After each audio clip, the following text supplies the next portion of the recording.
General Tia. Pili mo. Or mag-Airbnb ka na lang. Tanong mo si Luis. Airbnb na lang kasi all tip pa.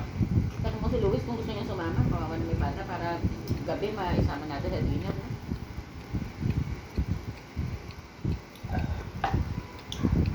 $2,000 lang naman sa ano dun sa Sa Crossway doon. Kaya lang hindi ano yun. Tutulugan lang kasi pwede na mag-breakfast tayo. Tapos hanggang alas 11 yun eh. Tapos diretso uwi na. Hindi naman tayo mag-i-stay doon. Magpaulan ng cup noodles pag may nagutos sa gabi. Hindi dinner naman tayo. Ay, gabi ka po. Alam mo natin si Luis ano.